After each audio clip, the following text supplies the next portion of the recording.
République, qui vient d'ailleurs de faire son entrée en ce moment accompagné de la distinguée première dame Denise Niakerou. Le couple présidentiel vient répondre à sa place. Ça signifie que d'ici quelques instants, le président de la République qui descend les marches, visiblement il se dirige vers le vestiaire par lequel justement le bus va s'immobiliser. Il va les accueillir sur place comme il l'avait voulu. Donc aujourd'hui, ce n'est pas la fête de la qualification parce que cela arrivera. Mais aujourd'hui, le président de la République vient encourager et vient lancer la mobilisation générale avec le mot d'ordre. Nous y sommes presque. Nous y sommes presque. Nous sommes à un pas. C'est maintenant ou jamais qu'il faut se mobiliser. Chacun, partout où il se trouve, par des prières, par des intercessions, par des actions de générosité envers le léopard, le président de la République. Et donc là, il est en train pratiquement d'être briefé par les directeurs du protocole d'État sur le déroulé de la cérémonie. C'est lui-même qui est les léopards de la République démocratique du Congo. Et nous pensons que lorsqu'il va s'entretenir avec les joueurs, il ne manquera pas de faire quelques annonces. Mais ce qui est vrai, c'est qu'il ne lésine pas sur le moyen pour donner les meilleures conditions. Il est révolu ces temps où on voyait l'équipe nationale entrer en grève. Aujourd'hui, tous les moyens sont mobilisés pour l'équipe nationale. Voilà ce que nous pouvons dire sur le déroulé de cette activité. Merci beaucoup Giscard. Entre-temps, André Willy Mbokuchaba, nous connaissons la suite du programme. C'est que au plus tard demain, nous connaîtrons les derniers barragistes. On le rappelle que ça concerne les zones CONCACAF, une partie des Amériques. Là, c'est l'Amérique du Nord et les Caraïbes. Il y aura également la zone Océanie, mais aussi la zone Asie. Entre-temps, les léopards qui bénéficient jusque-là d'un meilleur classement de novembre pourraient toujours attendre la date du 20 novembre pour savoir si ils vont maintenir leur place. Une certitude est qu'ils pourraient avancer d'un rang ou garder la place intacte et globalement, ils seront les meilleurs parmi les deuxièmes meilleurs parmi tous les barragistes et il leur faudrait carrément seulement un match et pour entrevoir justement une qualification alors là inédite et historique en phase finale du mondial. On le rappelle, Giscard, la première édition s'est déroulée dans 3 pays différents. Et effectivement, pour la toute première fois, ce mondial va se dérouler en Amérique. Pratiquement, on a pris l'Amérique latine, donc avec le Mexique. On a les États-Unis d'Amérique et l'Amérique du Nord, représenté par le Canada. Donc c'est le mondial des Amériques, c'est le rêve américain. Et voilà que 50 ans après, la République démocratique du Congo va devoir justement participer à cette Coupe du Monde. Il est vrai, le dernier match, il commence ce soir, ici, au Stade des Martyrs, par cette mobilisation générale. Et d'ailleurs, on peut vous donner déjà quelques indiscrétions pour dire que ces jours-là, le Stade des Martyrs sera transformé en un grand fan zone. Nous serons ici et c'est d'ici que partiront nos cris. Les internationaux, les léopards non héros qui sont là juste après le passage et l'arrivée et la salutation, le poignet d'honneur déjà avec le président de la République, échange entre l'entraîneur, le sélectionneur et les managers, le technicien français qui sert chaleureusement la main de la très distinguée première dame. On découvre également monsieur Pamphile Miayo, ancien international congolais aujourd'hui, qui fait partie des adjoints et carrément le public qui communie avec le chef de l'État et bien sûr le président du Sénat, quelques membres donc du Parlement congolais et de l'exécutif, et le joueur attendent leur tour pour serrer la main du chef de l'État, Willy André Mbokouchaba. Merci, Marcelin Mwanateba. Le chef de l'État est entouré de toute la crème politique de notre pays, la crème sportive de notre pays, notamment celle de football, le staff technique, les joueurs, le staff médical. Chacun passe à son tour pour serrer la main du premier citoyen de la République.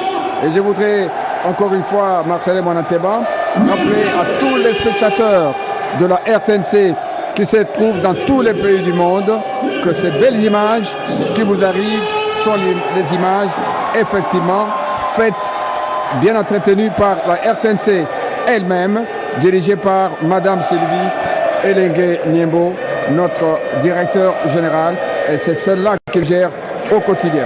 Le chef de l'État encore, en tenue officielle, je veux dire bleu, jaune, rouge, continue à serrer sa main, n'est-ce pas? À tous les membres. Sous les couleurs nationales. Hein. Sous les couleurs nationales. Sous les couleurs nationales. Merci. Merci Marcelin. Merci directeur. Et donc, le président de la République est en train de serrer la main à tous ceux qui ont contribué à ce succès. Vous vous rappelez qu'en 1974, pour aller au mondial, notre pays, alors Zaïre, est passé par le Cameroun. Aujourd'hui encore, nous sommes passés par le Cameroun pour renverser les ambitions, couper court aux ambitions de l'équipe de Nigeria, en attendant le tout dernier match que nous allons jouer contre n'importe quel adversaire.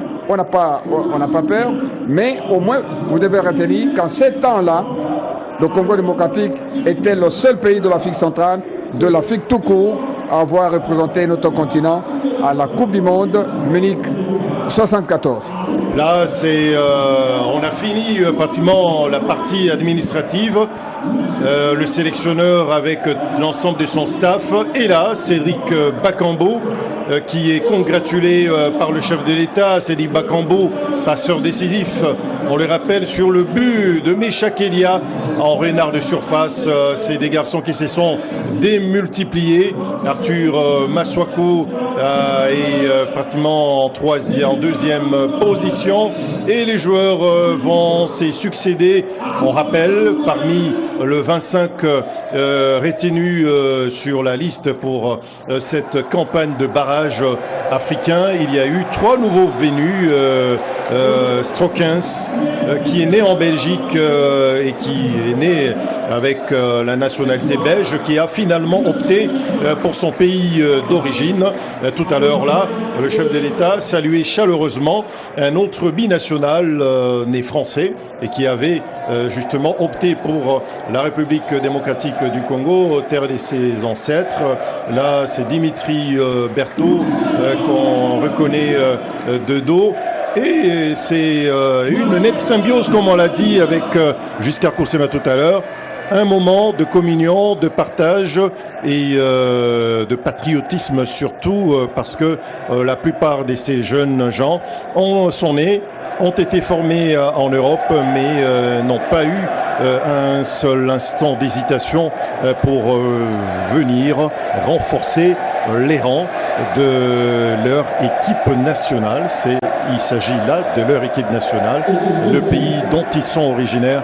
André Willy Mbokouchaba, avant de revenir sur d'autres détails, tout souriant, Sami Moutoussami, personne n'ignore cette foule immense qui est quand même restée le long du boulevard Lumumba, l'un des plus longs boulevards d'Afrique, mais d'autres qui sont certainement restés à Saint-Doué et qui préfèrent regarder la télévision nationale congolaise qui retransmet en tout cas chaque instant de ces moments historiques comme nous n'avons eu, cesse de les mentionner depuis le début de ces directs et depuis l'aéroport international de Njili, d'où bien sûr l'avion charter Air Congo s'est immobilisé pour en tout cas nous donner la chance de découvrir le visage de ces héros dont nous avons apprécié la prestation de jeudi soir et de dimanche soir, décidément la plus longue nuit du mois de novembre. André Willy Mbokouchaba. Merci Marcelin Mwanateba. Je voudrais donner une précision à certains de nos nombreux téléspectateurs qui se posent une question de savoir pourquoi la présence du président de la République au stade de Martyrs. La réponse, la voici. Mettez-vous à la place d'un parent, papa ou maman, qui a envoyé son fils à l'école et son fils a réussi avec mention spéciale. Mention. Il faut saluer ces gestes, en tout cas de paternité, entre le chef de l'État qui transmet ses chaleureuses félicitations à cet héros du soir du 16 novembre, Timothy Fayulu, qui avait réussi son baptême du feu. On l'a mentionné sur le direct d'hier lors de la deuxième rencontre internationale de la trêve internationale de juin dernier. Face à Madagascar, il n'a jamais tremblé dans les perches de la RDC ces soirs-là. Un garçon calme, beaucoup plus calme que le calme lui-même. Fayulu, jeune de son état, a mis en déroute toutes les ambitions qu'avait l'équipe nigériane en arrêtant de précieux pénaltys sur lesquels les règles comptent. Alors, aussi parler de Meshak Elia. Meshak Elia, l'homme qui a ouvert le compteur au début. L'homme qui a ouvert le compteur de but. Et voilà, cette accolade. Je crois que c'est le capitaine Chancel Bemba, dans les bras de notre capitaine du pays, capitaine du bateau, le numéro 1 de tous les Congolais, Félix Antoine Tshisekedi Tshilombo, qui félicite le capitaine Bemba pour son pénalty converti et même la façon dont il a conduit les troupes sur le terrain durant ces deux rencontres capitales historiques.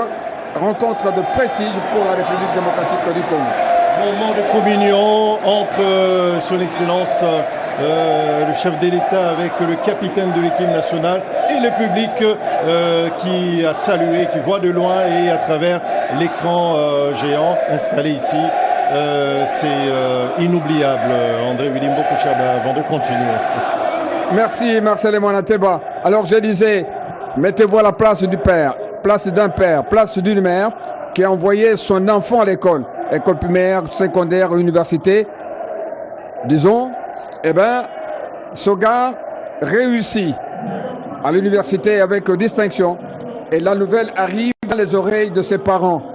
Je pense que les parents sont dans l'obligation de faire le déplacement, soit de Bichingovila, soit de l'aéroport international de Kinshasa, l'aéroport international d'Indili, pour accueillir leur enfant à son arrivée. C'est ce que le chef de l'État a fait en envoyant les hauts cadres du gouvernement qui sont allés accueillir les léopards et lui-même, ici présent, vous le remarquez, vous êtes avec nous sur ce petit écran, eh ben, il les a tous reçus, embrassés. Donc voilà, comme a dit Marcel Monateba tout à l'heure, Giscard Koussema l'a également répété, c'est le moment le plus attendu de l'histoire de notre pays. Je disais à Marcelin tout à l'heure que James Brown est arrivé, Santos est arrivé ici, Mohamed Ali, Joseph Foreman, j'étais chez moi au village, mais aujourd'hui, je suis côte à côte avec Marcelin Monateba. Nous commentons ce moment historique, ce moment inoubliable du retour triomphal de notre équipe nationale qui est à 0 mètre près de la phase finale de la Coupe du Monde, États-Unis, Canada, Mexique. Et là, le chef de l'État est monté à l'estrade sur la scène qui a été préparée pour la circonstance et pour poser pour la postérité. On retiendra dans l'histoire du sport national qu'un jour, qu'un soir du 17 novembre 2025, eh ben, c'était le retour des léopards triomphal, disons, pour ce qui est de barrages continentaux, avant d'espérer franchir un autre palier et s'est qualifié. C'est franchement beau, tous ces moments-là, l'ensemble de l'équipe, l'ensemble du staff, le ministre des Sports et Loisirs, le patron des Sports. Après la photo de famille, le président de la République va... Nous allons écouter... Il va parler avec le staff et les joueurs. Nous allons les attendre dans une grande ambiance. Puis, nous allons les voir revenir vers nous pour célébrer ce départ Bien, nous découvrons également sur ces images la nouvelle secrétaire générale de la Fédération congolaise de football association, du moins du CONOR, Madame Lili Chimpompo. On rappelle qu'elle est fille de l'ancien journaliste sportif de la République démocratique du Congo, journaliste sportif de grand renom. Même si nous n'avons pas remarqué la présence de la présidente du CONOR de la FECOFA, Madame Belinda Lutandila Nzunzi, qui est là. Nous parlions tout à l'heure de Lucien Chimpompo à Chimpompo, d'heureuse mémoire, parce qu'il a fait beaucoup de choses pour le sport en République démocratique du Congo, ex-Zaïre, pour le journalisme sportif. Il a été à l'initiative de la création de l'Union sportive, de l'Union des journalistes sportifs africains, peu avant la création justement, toujours par lui, de l'Union des journalistes sportifs congolais. Et puis ces grands journalistes étaient justement à l'initiative du combat du siècle. En 1974, le combat du siècle qui avait mis aux prises Mohamed Ali et George Foreman, décédés, tous deux décédés. George Foreman venait de quitter la terre des hommes il n'y a pas très très longtemps. Et donc un concours des circonstances avait fait à ce que André William Bokuchaba, vous qui êtes avancé à un âge par rapport à moi, vous en savez un peu plus sur l'anecdote de cette rencontre magique entre Mohamed Ali alors que, au passage là, le chef de l'État communiait d'abord avec le joueur et le sélectionneur, le ministre des Sports et la présidente du CONOR de la Fédération congolaise de football association, avant que d'autres membres, bien sûr, de l'organisation viennent s'ajouter à cette photo de famille. Merci Marcel Monateba. Je dirais que Chimpompo ou Chimpompo, comme vous venez de le dire, a été à l'initiative de l'organisation du combat du siècle Mohamed Ali, George Foreman. C'est lui qui a vu Mohamed Ali en Égypte. En ce moment-là, le président de la République, feu maréchal Mobutu Sese Seko, paix à son âme, était en Égypte pour prendre part à une réunion de chefs d'État.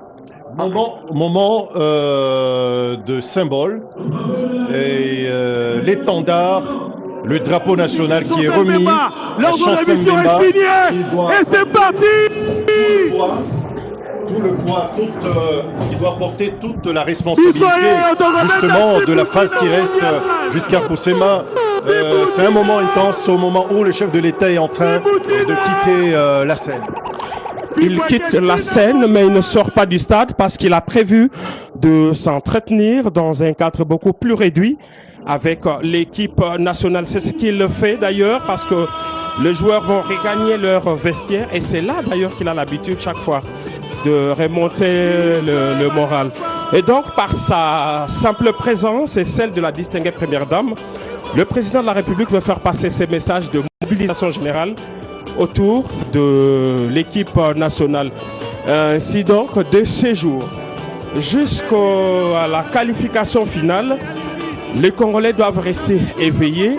Les institutions de la République doivent tout mettre en œuvre pour que les Léopards soient dans les meilleures conditions. Jamais, nous l'avons dit, jamais l'équipe n'a été aussi proche d'une qualification. Et d'ailleurs, c'est une qualification, lorsqu'elle sera obtenue, nous en avons la certitude,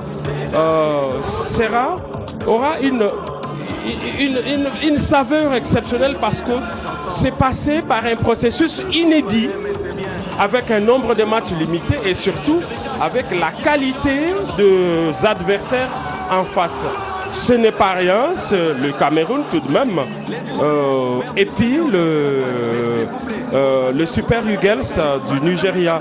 Lorsque le tirage au sort, toutes les combinaisons ont été publiées, jamais aucun footballogue, aucun analyste n'avait placé la République démocratique du Congo comme étant favorite. Face au Cameroun, la RDC n'était jamais prise au sérieux comme favorite.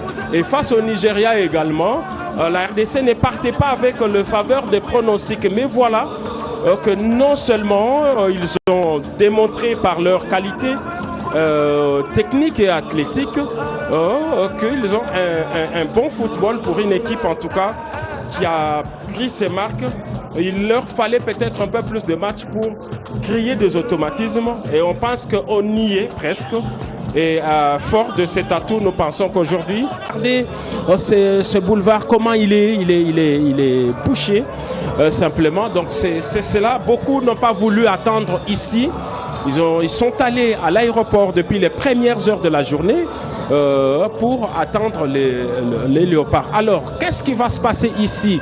C'est que le président de la République et la distinguée première dame qui sont ici vont saluer ces fauves, ces joueurs de l'équipe nationale. Lorsqu'ils arrivent, ils vont entrer par leur vestiaire, c'est leur bureau, ici, au niveau du stade de Martyrs. Ils seront tous regroupés et ils sortiront en rang du vestiaire comme ils le font chaque fois qu'il y a une prestation.